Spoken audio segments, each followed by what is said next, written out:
that song was sung by Donny Osmond. Oh.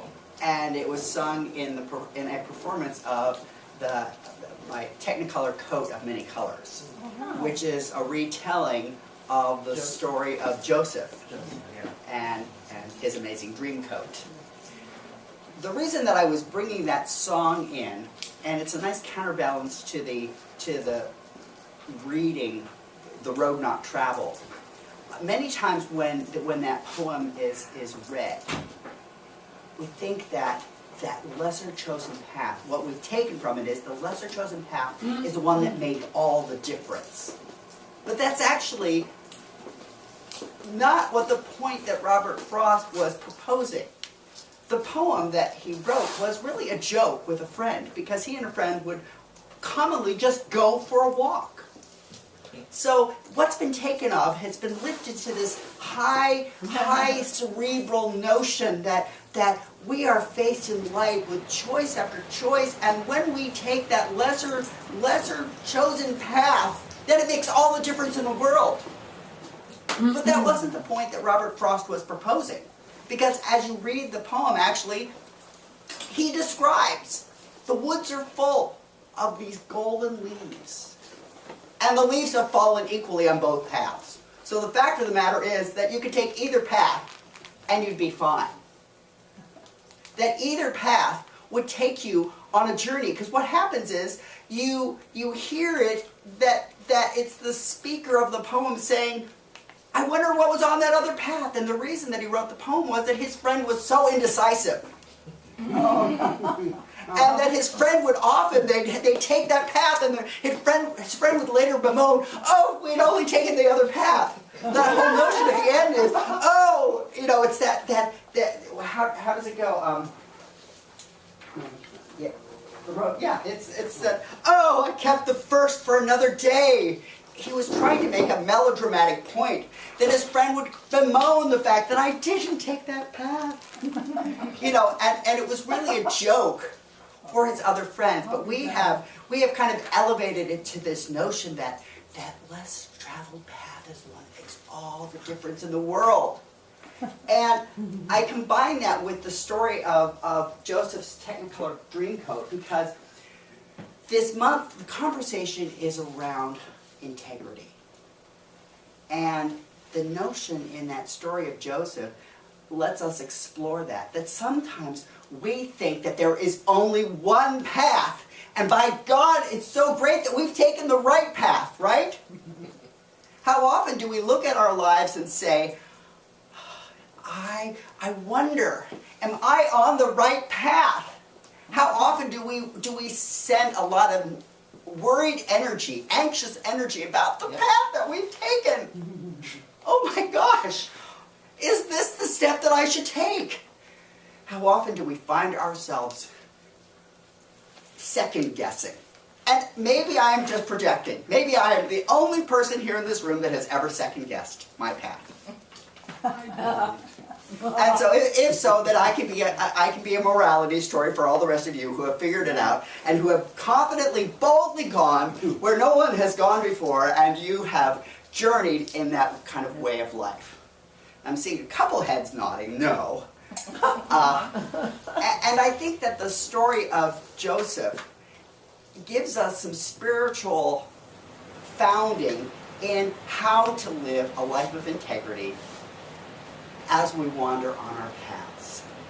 So I'm going to use that story of Joseph to just more peacefully embrace the paths that we have taken, rather than stopping in doubt and hesitation with the paths that we have taken, and rather than stepping into a position of judgment around the paths that we're on, or the paths that we have chosen. Again, Robert Frost was trying to play with his friend that even the indecision, even that guessing, we don't have to be so serious about it. We don't have to be in a position of judgment. And that's really the first thing that I'd like us to consider. In the story of Joseph with his brothers find him extremely annoying, because one of the things that Joseph does is that Joseph is this dreamer. And he doesn't share just any dreams. He shares the dream where he is always coming out on number one. And that the brothers bow down to him. Now, as anyone ever have someone that would praise themselves? How do we feel about that person that's in a position praising themselves? In my dream, I was the greatest. And you all looked at me. When we hear that, what do we do? So Mykal's making a retching sound, a vomiting sound. You know, when we have these people who lord themselves over us, does it evoke feelings of, they are truly great? No. No, those people that are seeking that kind of, aren't I the best? And isn't my dream the dream that makes it all great again? Don't we? We are put in a position of judgment. Yes. So in the story of Joseph, one of the features that I love about the Old Testament stories is that these characters, sometimes they're exaggerated characters. The fact is that anyone who puts themselves above others puts themselves in a position of being judged. Right? And rather than, the spiritual practice there is to be able to say, when do I set myself above others and put myself in a position to be judged because I have said I am the best? One of the things that can happen in this teaching is that I think there's a value to seeing things positively, and there's a value to seeing ourselves as lifted and elevated. But I think there's also an irritating thing. How many times do we feel that in my spiritual practice, it has resulted in all of these great things in my life? With the implication that if your life is not as great as my life, you're perhaps not as spiritual as I am. Something that I brought to the core council several months ago was spiritual superiority. That I do that, and it's literally a video that I can have Mykal send out to you, where the person really is in this position of, yes, I meditate 15 hours a day, and it's it's this whole notion that when we get into this position of superiority, it just does not engender a helpful spiritual practice. In the story of Joseph's brothers planned to murder him. So their idea is, we are going to rip up the coat, we're going to throw him in a pit, and then we will be done with it. It being that annoying younger brother who's the apple of his father's eye and the apple of the mother's eye, and we're just so done with it. So the question that in our wandering paths are, can we monitor for the times that we might be lording ourselves over others? Can we keep a track? Can we keep an eye? Can we monitor and see, has my embrace of a religious practice, has my embrace of something, is it opening lights for people, or is it alienating people? What path are we on? The notion is that we can always be on a spiritual path, but is the one that we're on one that inspires ourselves and others, or it is one that alienates? That's just the first question to consider. There's been a lot in the news this week about a political figure who's had people surrounding this political figure plead guilty to having engaged in criminal activity. And it can be very satisfying to people that have felt that this elevated political figure might have a comeuppance. It's also been a difficult week for many people looking at what a certain portion of the government has said with saying, we've got this great tax plan and it's going to be great for you. And it's a little bit like, it's a little hard to hear that because the greatness of this plan seems to undermine some features. And how do we continue to be people of light and people of hope and people of faith in the light of the notion that one group of people are going to be saving, be getting $300,000 back on an annual basis, whereas other people are going to be losing money. It's hard to see how that's fair, how that's right, how that's good. In the story of Joseph, that figure who gets so elevated really gets knocked down. He's sold into slavery. But one of the things about his character on his path, on his road, and what I'm inviting for all of us is, even in the face of overwhelming things, feeling like we're knocked down. So, again, I can't speak for you, but I read about the implications of the new law that's likely to come out, because both sides of the House and the Senate and the President have all said, this is where we're going, this is what we're going to do.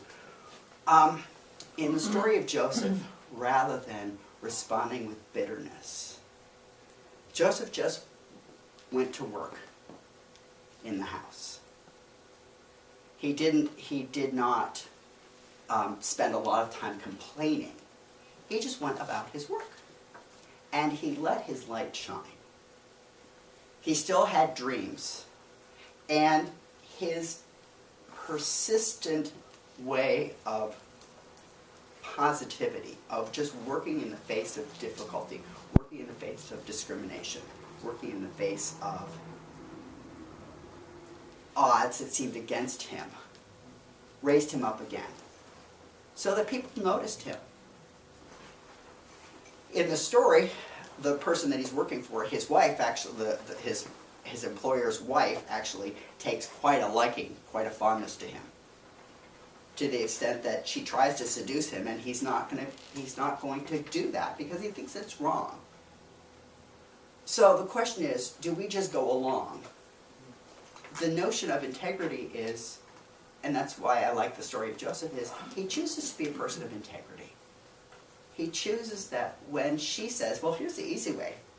You just have this little affair with me, and I won't say anything to my husband, and you won't say anything to my husband, and we'll all be happier for it. How easy is it sometimes to just go along with the thing that isn't the right thing? Sometimes, isn't it easier just to be quiet and go along with the easy thing? In the story of Joseph, he doesn't do that. So, in terms of walking our path, sometimes the easiest way, the easy way is the route that most people take. Joseph says, no, I'm not going to do it. And it gets him in trouble saying no. Because he ends up going to prison for the very thing he didn't want to do. You have violated my wife, which he hadn't done, and he went to prison. Okay, so he's at the lowest point of his life now. Not only has he been sold into slavery, which I would think kind of would be the lowest point in his life, now he's a slave who has violated his slave owner, at least that's the charge, so he is in the worst of the worst possible prisons. How many times have we felt like our worst couldn't get any more worse, and it has in fact gotten worse? I don't know about you, but I certainly have found that I have experienced places where I'm like, I didn't know that my imagination could get worse, and it does. Here's a great illustration of the power of mind. It's a great illustration that when we are saying, it can't get any worse than this, the power of the law demonstrates, oh baby, let me show you. Let me show you that you're calling that forward. It can't get any worse. I do declare it can't get any worse. The power of the law says, oh heck, it can. Stop calling forward the "it can't get worse" because I will demonstrate to you that it can. Our path is not about seeking the "it can't get any worse." Let us declare it will be better. One of the ways that Joseph demonstrated that was he paid attention to his dreams. He paid attention to the unconscious. So rather than focusing on "it can't get any worse," he just kept doing his work. Can we keep doing our work? Can we keep going on our paths, doing our work? And can we do it from a place of integrity? From a place of being whole to our values, whole to what it is that we want to bring forward in the world. In the story of Joseph, his willingness to follow his dreams and declare them and to stay with them and to hold them in high regard led others to come to him. He had two people who had similarly been accused come forward, and they brought their dreams to him.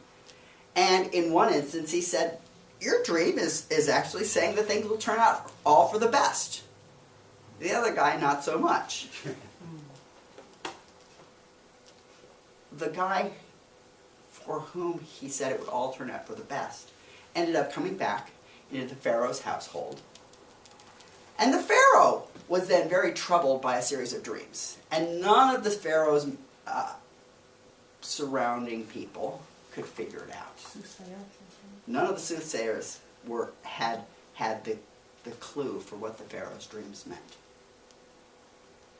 They kept predicting, and they were wrong. So the Pharaoh looked outside of the normal circle and found out about the dark horse, Joseph. And he brought Joseph into the household, and Joseph said, "Well, what your dream is about is it's saying that there is going to be lots and lots of time of plenty. That's going to be followed by times of scarcity." Now, how many of us are willing to deal with both plenty and scarcity? How many of us are willing to take both and be prepared to live in both? Isn't that what integrity is about? Being able to approach everything that life has to give us. To prepare for when we may not have enough. And to prepare for it so that we actually generate that there's more than enough. That's what the land did following the advice of Joseph, which was looking at the heart of the dream. In that time, Joseph's family came to Egypt because they hadn't known or prepared for that. Now, how often, once again, do we step into judgment about those unprepared people? So even if our spiritual practice allows us to live in integrity, we're still invited in the story of Joseph to step outside of judgment, so that if there are people in need, rather than being in judgment, well, what was in your consciousness? Egypt obviously had very good consciousness, but those Hebrews, they did not have very good consciousness. That's not the point of the story. The point of the story was that Joseph's dream had actually come true, to the point where his brothers couldn't even recognize him. He was the second in command of all of this land, and they came forward, humbling themselves, begging for some mercy. Here he was, elevated by the way that he predicted it would turn out. And they didn't recognize him. They didn't look on their brother and see the person there.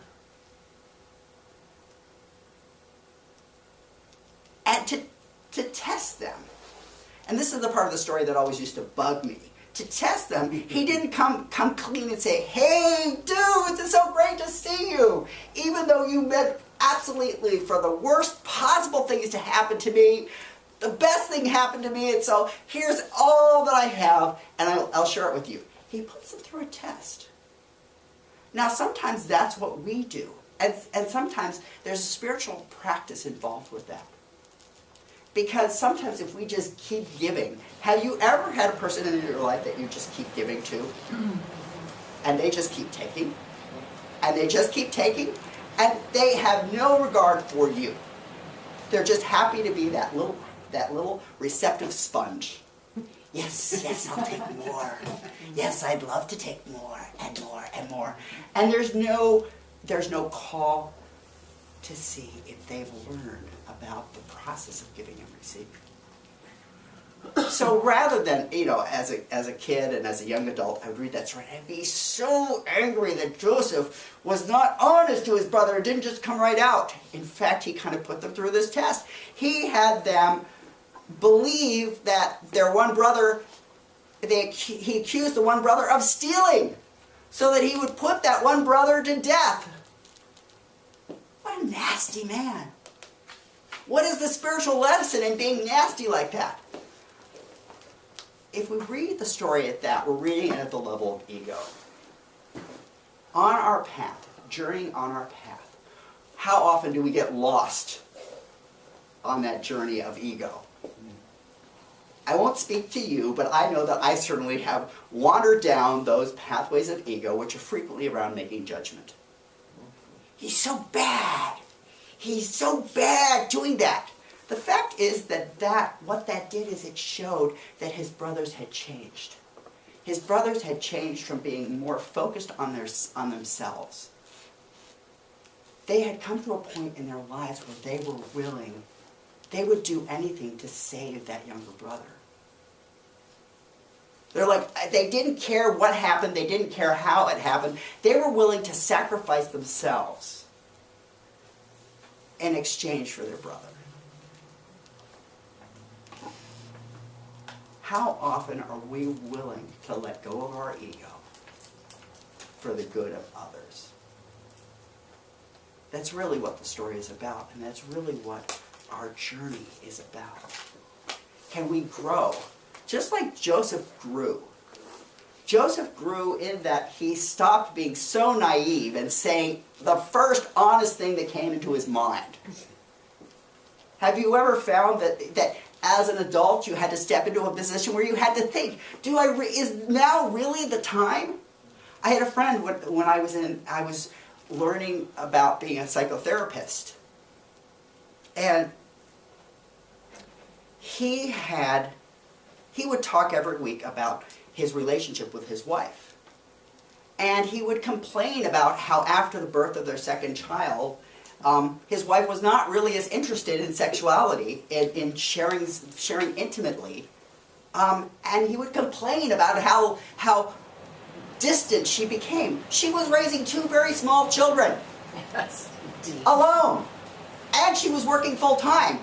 And he was complaining that she was cold and harsh, and it's like she expects me to be working and caring for the kids. Oh, you mean the same way that she's doing? And you're not willing to take that on? Those were bubbles over my head because I knew that I couldn't say it out loud because he wasn't in a place, the way that he was telling the story, he was not in a place to have me honestly say, listen dude, you are a selfish prick.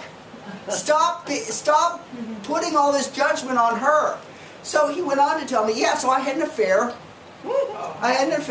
And, and then, what I realized was I had an affair because she no longer looked attractive to me and I was still sexually interested. So, and then later I figured out that I should be honest, and I came and I told her, I had this affair because you were fat and ugly and I didn't want to have sex with you anymore. And he's thinking, and then she turned around and became beautiful, and then I wanted her back, and, and again, the bubble over the head is like exploding, thinking, are you in judgment? Yeah, I'm in total judgment. I'm in total judgment about you, dude. So sometimes, he said, so wasn't I right to tell her the honesty? I came clean, and now she's all harsh and mean towards me. Well, again, bubble overhead. Bubble overhead. It's like, you are such a... So the reason I tell this though is that you know, his sense of, I was integrity, I came clean. It's like the way you were clean was so not clean. You know, you blame her for what you did, and you're harsh and cruel and judgmental, and then the fact that she's not like, oh honey, it's all okay. That the fact that she was like, let me think about it. Let me think about whether I want to, how I even want to respond to the fact that you were having an affair. Again, I say this because we have to look at what is the motivation behind our integrity. Are we doing it to be spiritually superior? That point on our spiritual path, you know, our road less traveled. Sometimes the road less traveled, if we're about being honest for the sake of hurting someone else, and for the sake of our soothing ourselves, that's not really a profound, deep spiritual practice. The invitation with the integrity, and in that integrity of the story with Jacob, with his brothers, what he was able to prove to his brothers is they had let go of their selfishness. They went back and they brought their father into the land of Egypt.